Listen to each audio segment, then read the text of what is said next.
సిద్దిపేట జిల్లా హుస్నాబాద్లో సీఎం రేవంత్ రెడ్డి పర్యటించారు. ప్రజాపాలన విజయోత్సవాల్లో భాగంగా పలు అభివృద్ధి కార్యక్రమాలకు శంకుస్థాపన చేశారు.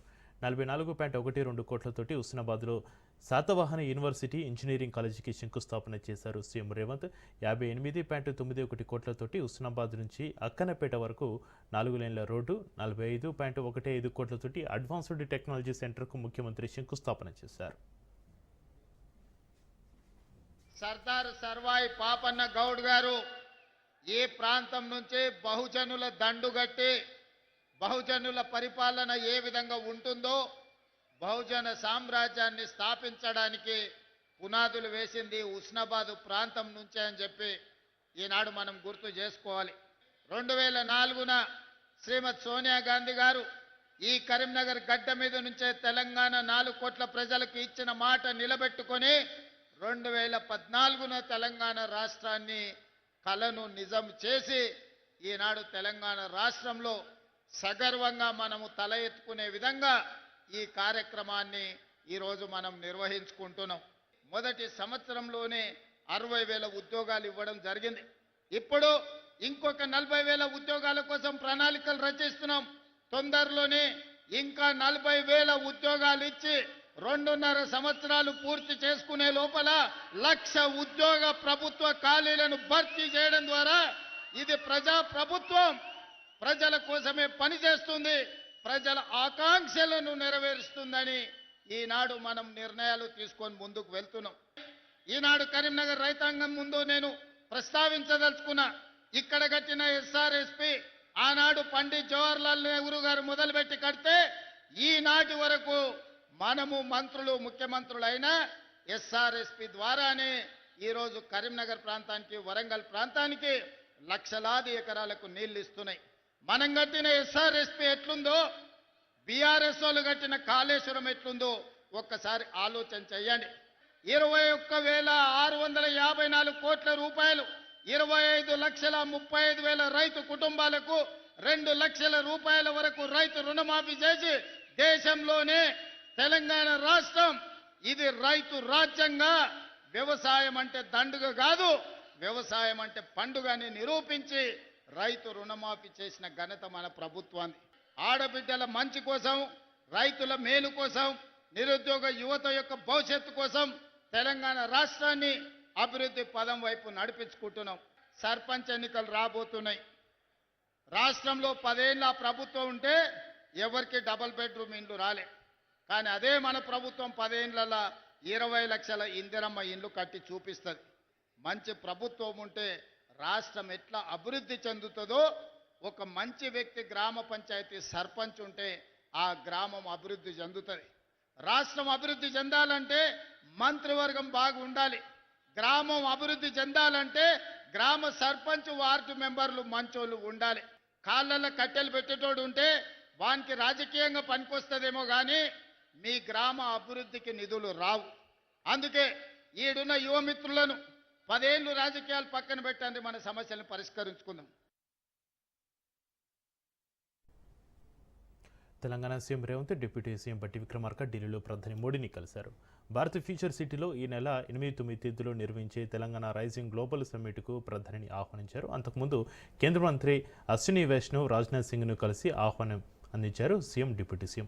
పలువురు కేంద్ర మంత్రులతో పాటు లోక్సభలో ప్రతిపక్ష నేత రాహుల్ గాంధీని కూడా సీఎం ఆహ్వానించనున్నారు.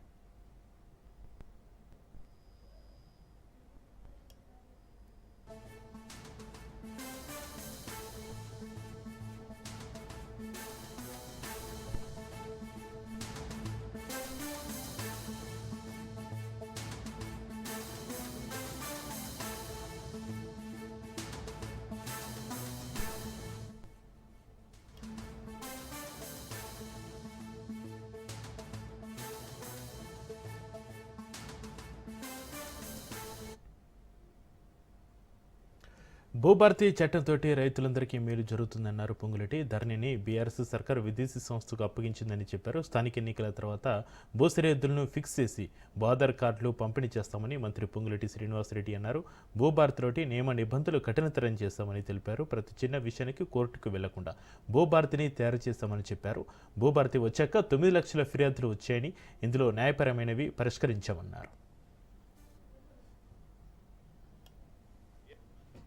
ఈ శాఖకు సంబంధించి ఏం చేస్తామని చెప్పిన దాంట్లో భాగంగా ఇచ్చిన మాట ప్రకారం ఆనాటి భయంకరమైన ధరణిని బంగాళాఖాతంలో వేయటమే కాకుండా లోపభూయిష్టంగా ఉన్న ఆ ధరణిని రూపుమాపి ప్రజలు నచ్చే మెచ్చే భూభారతి చట్టాన్ని తేటమే కాకుండా ఈ భూభారతి చట్టం ద్వారా అనేక ప్రజలకి ఉపయోగకరమైన అంశాలు చేర్చి చట్టాన్ని తెచ్చి ఏవైతే సుమారు 9 లక్షల అప్లికేషన్లు ఈ భూభారతి చట్టం వచ్చిన తర్వాత వచ్చాయో వాటిలో న్యాయపరమైనవి వాటిని పరిష్కరించే దిశలో ఈ చట్టాన్ని ఈనాడు ఇంప్లిమెంటేషన్ చేస్తూ ఆనాటి ధరణి ద్వారా వచ్చిన సుమారు 2,45,000 అప్లికేషన్లతో పాటు సుమారు ఇంకా 4 లక్షల అప్లికేషన్లు ఆనాడు రావటం జరిగింది. రాష్ట్రంలో ఉన్న భూములున్న ఆసాములందరికీ కూడా తెలిసిన విషయమే. కేంద్ర ప్రభుత్వ సంస్థ అయిన ఎన్ఏసీకి హ్యాండ్ ఓవర్ చేయటమే కాకుండా ఈ ఎన్ఏసీ ఈ సంస్థకి ఇచ్చిన ఈ భూభారతిని ఒక్క ల్యాండ్స్ అండ్ రికార్డు వ్యవస్థనే కాకుండా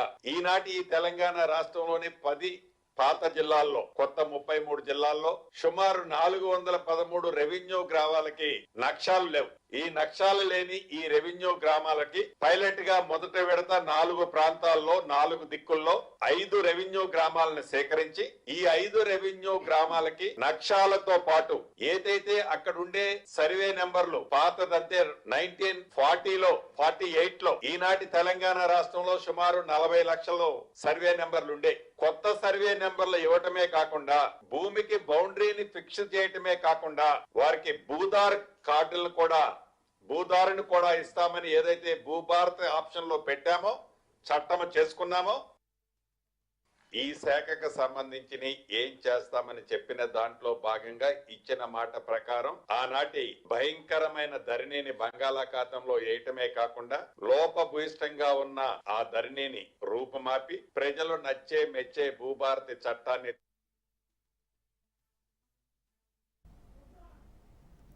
కేటీఆర్ తెలంగాణలో రాజకీయాలు చేసుకోవచ్చని ఆయనను ఎదుర్కొనేందుకు సీఎం రేవంత్ రెడ్డి, పీసీసీ అధ్యక్షుడు మహేష్ కుమార్ గౌడ్ తాము సిద్ధంగా ఉన్నామని తెలంగాణ కాంగ్రెస్ వర్కింగ్ ప్రెసిడెంట్ జగ్గారెడ్డి స్పష్టం చేశారు. అయితే జాతీయ నాయకుడు రాహుల్ గాంధీని విమర్శిస్తే మాత్రం ఉపేక్షించేది లేదని ఆయన హెచ్చరించారు. తమ పార్టీ అగ్రనేత రాహుల్ గాంధీని విమర్శించే స్థాయి, ప్రశ్నించే హక్కు కేటీఆర్కు లేదని ఆయన అన్నారు. రాహుల్ గాంధీది త్యాగాల కుటుంబమని, కేసీఆర్ కుటుంబం ఉద్యమం జరుగుతున్నప్పుడే రాజకీయంగా ఎదిగిందని ఆయన ఆగ్రహం వ్యక్తం చేశారు. నేను కేటీఆర్ గారిని ఒకటే అడుగుతున్నా, మీరు రాష్ట్ర విభజనలో రాజకీయ పోరాటం చేసిర్రు. మీరు రాజకీయ పోరాటము స్వయం పరిపాలన రావాలి అని రాజకీయ పోరాటం చేసిర్రు. తేడా రాహుల్ గాంధీ గారి కుటుంబానికి మీకున్న వ్యత్యాసం తేడా చెప్పాల్సిన అవసరం తెలంగాణ ప్రజలకు, ఆంధ్రప్రదేశ్ ప్రజలకు, మరి దేశ ప్రజలకు కూడా అవసరం ఇది.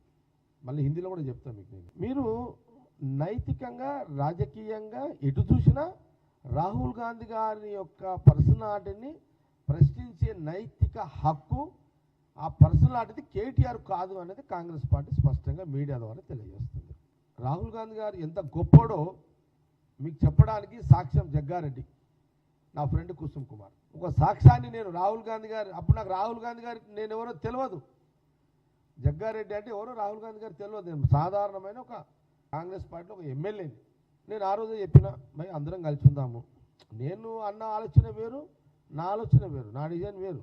భయ్ అందరం కలిసి ఉందాం భయ్, ఎందుకు ఇదంతా. అందుకే కొంత వివరణ ఇచ్చిన. మళ్ళీ ఎక్కువ దాంట్లో పోనీగా నేను, ఎందుకంటే మెయిన్ టాపిక్ రావాలి ఇప్పుడు. ఇందులో మెయిన్ టాపిక్ రావాలి ఇప్పుడు.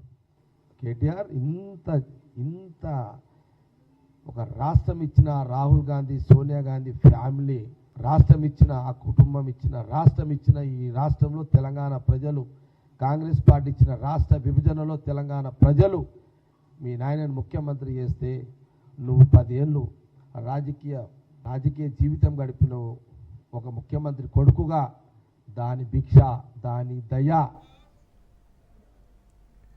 ఎల్బీనగర్లో మలిదశ తెలంగాణ అమరవీరుడు శ్రీకాంతాచారి వర్ధంతి కార్యక్రమం నిర్వహించారు. శ్రీకాంతాచారి విగ్రహానికి తెలంగాణ జాగృతి అధ్యక్షురాలు కవిత, కోదండరాం పూలమాలలు వేసి నివాళులర్పించారు. శ్రీకాంతాచారి ఆత్మ బలిదానంతో తెలంగాణ ఉద్యమం తారాస్థాయికి చేరిందని కవిత అన్నారు. మరోవైపు తెలంగాణపై పవన్ కళ్యాణ్ వ్యాఖ్యలను కవిత ఖండించారు. తెలంగాణ వాదుల దిష్టితోటి కోనసీమ పడిందని పవన్ కళ్యాణ్ అనడం హాస్యాస్పదమన్నారు. తెలంగాణ, ఆంధ్ర బాగుండాలని కోరుకున్నాం తప్ప ఆంధ్రపై కన్నెర్ర చేయలేదన్నారు.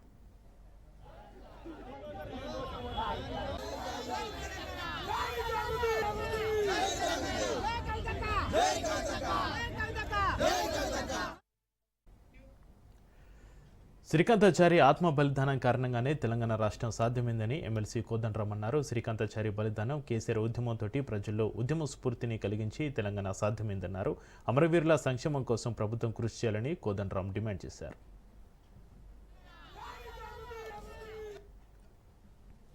ఒక పక్క మన బిడ్డలు రాష్ట్రం కోసం మన ప్రాణత్యాగం మనం చేసుకుంటే సినిమా యాక్టర్ అయిన పవన్ కళ్యాణ్ ఆనాటి నుంచి ఈనాటి వరకు మనకు వ్యతిరేకమే. ఇవాళ కూడా ఆయన మాట్లాడుతున్నాడు, తెలంగాణ నాయకుల దిష్టి కళ్ళతోని కోనసీమ పాడైంది అంటున్నాడు. మనం ఎన్నడూ దిష్టి పెట్టలే. కోనసీమ బాగుంది, కోనసీమ ఎట్లుందో అట్లా తెలంగాణ కావాలనుకున్నాం తప్పితే ఏనాడు కూడా తెలంగాణ బిడ్డలకు మనస్సు చిన్నగా ఉండదు, పెద్దగా ఉంటుంది, పెద్దగా ఆలోచిస్తాం. మేము ఇప్పుడు కూడా చెప్తా ఉన్నాం, పవన్ కళ్యాణ్ గారు మా రాష్ట్రం ఏర్పడి 12 సంవత్సరాలు అయింది. ఈ 12 సంవత్సరాల్లో మేము ఎప్పుడు కూడా ఒకటే మాట అన్నాం, జై తెలంగాణ జై ఆంధ్ర అన్నాం. తెలంగాణ ఎంత బాగుందో ఆంధ్ర కూడా బాగుండాలన్నాం. నేను ప్రత్యేకంగా లోక్సభలో నిలబడి ఆంధ్రకు ప్రత్యేక హోదా కూడా ఇవ్వాలని అడిగిన.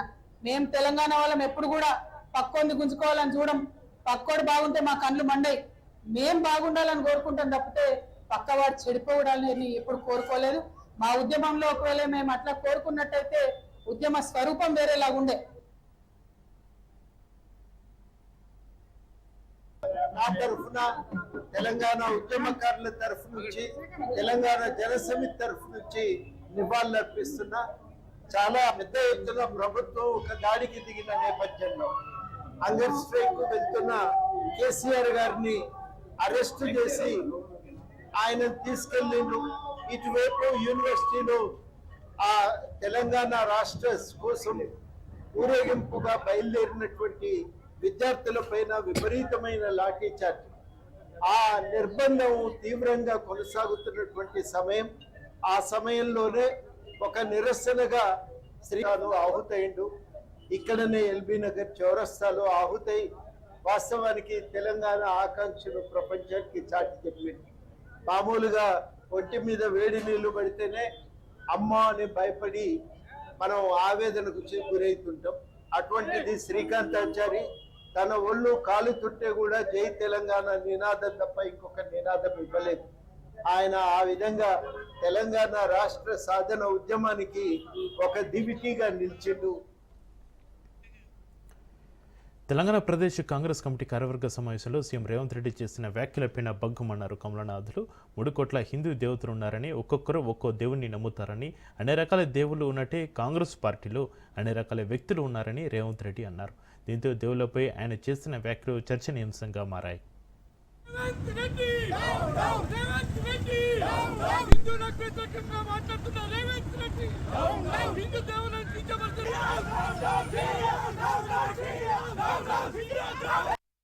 హిందువులలో ఎన్ని దేవతలు ఉండ్రు? ఎంతమంది దేవుళ్ళు? 3 కోట్లు ఉండ్రా?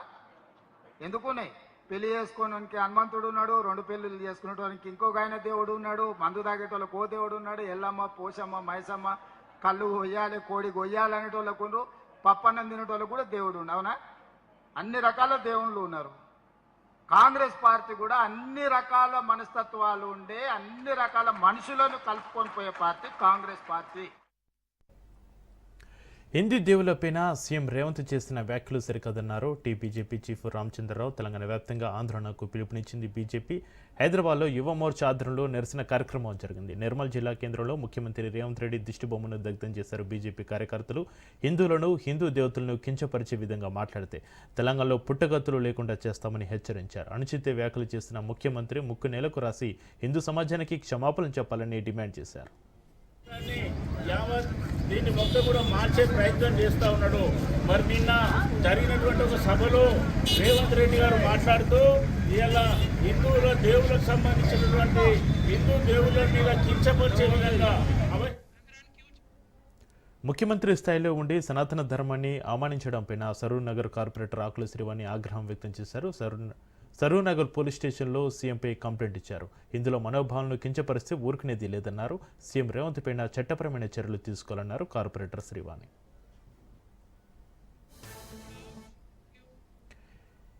హిందూ దేవదేవతలపైన ముఖ్యమంత్రి రేవంత్ రెడ్డి చేస్తున్న వ్యాఖ్యలను నిరసిస్తూ మల్కాజ్గిరిలో బీజేపీ కార్యకర్తలు రోడ్డెక్కారు. మల్కాజ్గిరి చౌరస్తాలో రేవంత్ రెడ్డి దిష్టిబొమ్మ దహనం చేశారు. తక్షణమే రేవంత్ రెడ్డి క్షమాపణ చెప్పాలని డిమాండ్ చేశారు కమలనాథులు.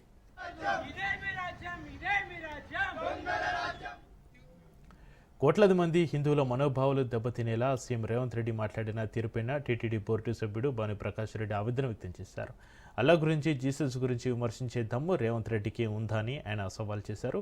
హిందువుల ఆరాధ్య దైవంగా కొలిచే దేవతల పట్ల, దేవుడి పట్ల రేవంత్ రెడ్డి మాట్లాడిన మాటలను వెనక్కి తీసుకుని తక్షణమే హిందువులకు క్షమాపణ చెప్పాలని డిమాండ్ చేశారు భాను ప్రకాష్ రెడ్డి. మద్యం మాంసం తీసుకునే స్వాముల దేవుళ్ళు అంటారు, దేవతలు అంటారు. నీకు ధైర్యము దమ్ము ఉంటే అల్లా గురించి కానీ, జీసస్ గురించి మాట్లాడే ధైర్యం నీకుందా? ఈరోజు హిందువులు ఆరాధ్యంగా కొలుస్తున్నటువంటి దేవతల పట్ల మీరు మాట్లాడిన మాటల్ని వెనక్కి తీసుకొని బేషరతుగా హిందువులకు క్షమాపణ చెప్పాలని చెప్పి నేను డిమాండ్ చేస్తున్నాను. ఈరోజు హిందువులు రాయిని, రప్పని, పుట్టని, చెట్టుని, గుట్టని పూజ చేస్తారు. అది మా సాంప్రదాయం, మన సాంప్రదాయం. కొన్ని వేల సంవత్సరాలుగా వస్తున్న సాంప్రదాయాల్ని ఈరోజు అవహేళన చేస్తూ నువ్వు రాజకీయ ఉత్తర భారతదేశంలో బీజేపీ తనను పాపులర్ చేస్తున్నందుకు సంతోషంగా ఉందన్నారు సీఎం రేవంత్. ఢిల్లీలో ప్రధానితో పాటు పలువురు కేంద్ర మంత్రులను ఆయన కలిశారు. తెలంగాణలో 10 ఏళ్ల పాటు కాంగ్రెస్ ప్రభుత్వం తన నేతృత్వంలో కొనసాగుతుందని ధీమా వ్యక్తం చేశారు. డీసీసీ అధ్యక్షుల సమావేశంలో తాను చేస్తున్న వ్యాఖ్యలను వక్రీకరించారన్నారు. హిందూ సమాజం వంటిదే కాంగ్రెస్ పార్టీ అని అంతర్గతంగా జరిగిన కార్యక్రమంలో తాను పేర్కొన్నానని ఆయన అన్నారు. పార్టీ నేతగా ఎలా పనిచేయాలనే అంశాన్ని వివరిస్తున్న క్రమంలో తాను చేస్తున్న వ్యాఖ్యలపై విమర్శలు చేయడం సరికాదని ఆయన అభిప్రాయపడ్డారు.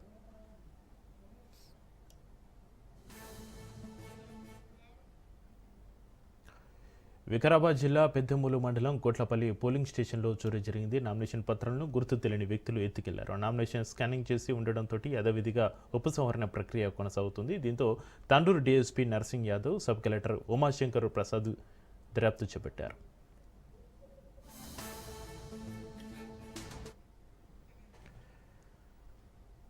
తూర్పుగోదావరి జిల్లా నల్లజర్లలో సీఎం చంద్రబాబు పర్యటించారు. పర్యటనలో భాగంగా రైతన్న మీకోసం కార్యక్రమంలో పాల్గొన్నారు. రైతుల పంటల వివరాలను అడిగి తెలుసుకున్నారు.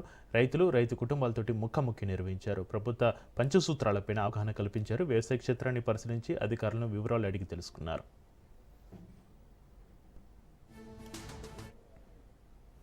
మనం బాగుపడాలంటే ఆధునికమైనటువంటి వ్యవసాయ విధానాలపైన శ్రద్ధ పెట్టాలి. అప్పుడే మనం సెట్ అవుతాం. మంచి వాతావరణం, చల్లగా ఉంది. ఈరోజు గాలి కూడా చాలా బాగుంది. ఇక్కడుంటే ఇంకో 10 సంవత్సరాలు ఎక్కువ బతుకుతారు, దాంట్లో అనుమానం లేదు. అదే సమయంలో దీన్ని కానీ కరెక్ట్గా చేస్తే ఎవరికి ఇబ్బంది లేకుండా రైతులు కూడా ఒక యాస్పిరేషన్స్ అందరికీ పెరుగుతున్నాయి. ఇండస్ట్రీలో ఎక్కువ ఆదాయం వస్తుంది, సర్వీస్ సెక్టర్లో ఎక్కువ ఆదాయం వస్తుంది, వ్యవసాయంలో తక్కువ ఆదాయం. అమరావతిలో 30% గ్రీనరీకి అధిక ప్రాధాన్యమిస్తున్నామని మంత్రి నారాయణ తెలిపారు. 133.3 కిలోమీటర్ల పరిధిలో ప్లాంటేషన్ ప్రణాళిక రూపొందించినట్లుగా వివరించారు. రాజధాని పరిధిలోని వివిధ ప్రాంతాల్లో పార్కుల అభివృద్ధికి చర్యలు చేపడుతున్నామని, సాకమూరు, Krishnayyapalem, నీరుకొండలో green and blue concept ప్రణాళిక రూపొందించామని తెలిపారు. జనవరి నెలాఖరు నాటికి టెండర్ల ప్రక్రియ పూర్తి చేస్తామని చెప్పారు. అంటే వర్షాకాలం సీజన్ పోవటం, ఈరోజు ట్రంక్ రోడ్స్ కానీ, లేఅవుట్స్ రోడ్స్ కానీ, ఐకానిక్ టవర్స్ కానీ, అధికారులకు సంబంధించిన 4000 బిల్డింగ్స్ కానీ ఎంతో వేగవంతంగా జరుగుతుంది.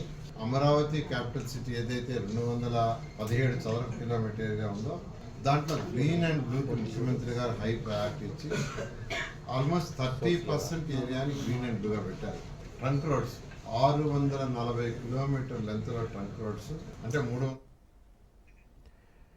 AP deputy CM Pawan Kalyan పైన సిపి నారాయణ కీలక వ్యాఖ్యలు చేశారు. పవన్ కళ్యాణ్ను కేబినెట్ నుంచి బర్తరఫ్ చేయాలని డిమాండ్ చేశారు. డిప్యూటీ సీఎంగా పవన్ కళ్యాణ్ పనికిరారని, సనాతన ధర్మాన్ని ప్రచారం చేసుకుంటే మంచిదని తెలిపారు. పవన్ వల్ల తెలుగు ప్రజల ఐక్యత దెబ్బతినేలా ఉందన్నారు నారాయణ. శారీరకంగా కానీ శత్రుత్వం కానీ లేదు.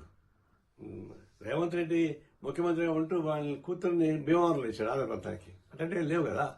ఆయన గతంలో చేగువేరా డ్రెస్ వేసుకుని తిరిగాడు, విప్లవాది అనుకున్నాడు, మంచిది. ఆడిసి మారాడు. మరి ఇప్పుడు సావర్కర్ శిష్యుగా మారాడు.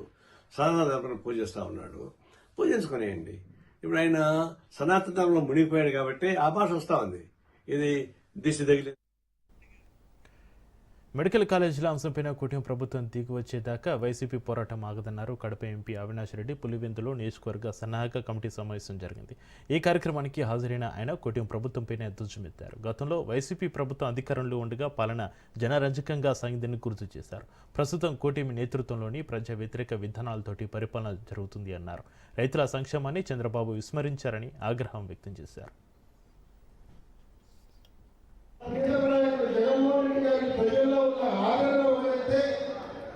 మీ అందరి రెక్కల కష్టం, ముఖ్యంగా మీ అందరి రెక్కల కష్టం కూడా దీంట్లో ఉందనే విషయాన్ని కూడా తెలియజేస్తాను.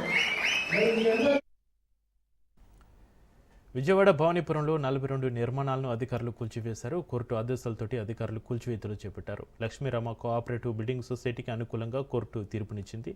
దీంతో భారీగా పోలీసు బందోబస్తు నడుమ కూల్చివేతలు చేపట్టారు. కూల్చివేసిన ప్రాంతం చుట్టూ లక్ష్మీరామ కోఆపరేటివ్ బిల్డింగ్ సొసైటీ కూడా కడుతుంది. ఇక 42 ఫ్లాట్స్ కూల్చివేతతోటి బాధితులు రోడ్డున పడ్డారు. బాధిత కుటుంబాలు కన్నీరు మున్నీరుగా విలిపించారు. 25 ఏళ్లుగా నివాసం ఉంటున్న తమను వెళ్లగొడుతున్నారని బాధితులు ఆవేదన వ్యక్తం చేస్తున్నారు.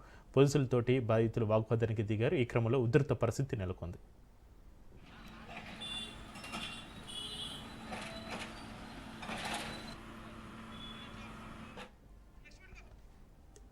తుఫాన్ కారణంగా నెల్లూరు జిల్లాలో భారీ వర్షాలు కురిశాయి. రాత్రి నుంచి కురుస్తున్న వర్షానికి ప్రధాన రహదారులు చెరువులను తలపిస్తున్నాయి. ప్రయాణికులు వాహనదారులు తీవ్ర అవస్థలు పడుతున్నారు. అనేక ప్రాంతాల్లో ఇల్లు నీటి మునగడంతో ప్రజలు తీవ్ర ఇబ్బందులు ఎదుర్కొంటున్నారు.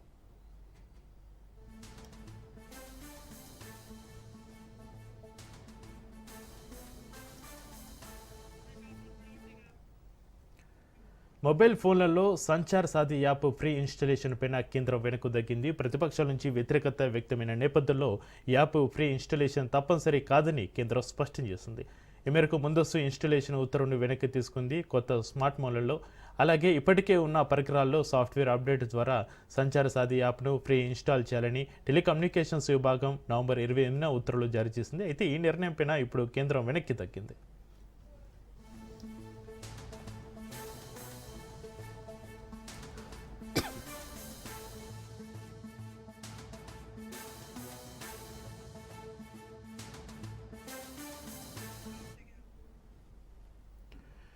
భారత పర్యటనకు రష్యా అధ్యక్షుడు వ్లాదిమిర్ పుతిన్ రానున్నారు. 2 రోజుల పర్యటన నిమిత్తం మరికొన్ని గంటల్లో భారత్కు చేరుకుంటున్నారు. ఇక ఈ సందర్భంగా ఢిల్లీలో అత్యంత కట్టుదిట్టమైన భద్రత ఏర్పాట్లు చేపడుతున్నారు. భద్రత మాత్రమే కాకుండా ఆయన వ్యక్తిగత ఆరోగ్యం గోప్యత కోసం అసాధారణ జాగ్రత్తలు తీసుకుంటారని తెలుస్తుంది. పుతిన్ భారతంలో ఉన్నంతకాలం తినే ఆహారం, తాగే నీరు, రోజువారీ వాడే వస్తువులు పూర్తిగా రష్యా నుంచే రప్పిస్తారు. ఇక క్రెమ్లిన్ దగ్గర పనిచేసే ప్రత్యేక చెఫ్లు వండిన భోజనాన్ని అత్యాధునిక మొబైల్ ల్యాబొరేటరీలో పరీక్షించి మాత్రమే సర్వ్ చేస్తారు. విషపూరితం లేదా ఏమైనా రసాయన జాడ కలుస్తుందేమోనన్న అనుమానంతో జాగ్రత్త తీసుకుంటున్నారట. ఇక అంతకంటే ఆసక్తికరంగా ఉన్న విషయం, పుతిన్ వాడే టాయిలెట్ కూడా రష్యా నుంచి ప్రత్యేకంగా తెప్పించారు. ఆయన మలమూత్ర విసర్జనను కూడా భారత్లో వదిలిపెట్టకుండా సీలు వేసిన కంటైనర్లో రష్యాకు తిరిగి తీసుకెళ్తారని సోర్సెస్ చెబుతున్నాయి. ఇలా చేయడం వల్ల ఆయన డిఎన్ఏ లేదా ఆరోగ్య సమాచారం ఎవరికి అందకుండా చూసుకుంటారట.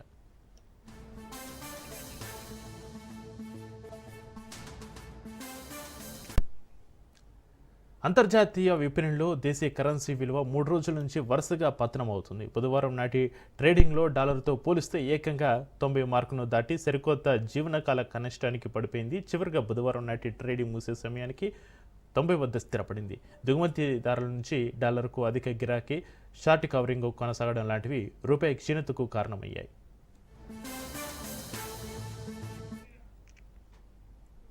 ఇవి ఇప్పటివరకున్న బులెటిన్ అప్డేట్స్ చూస్తూనే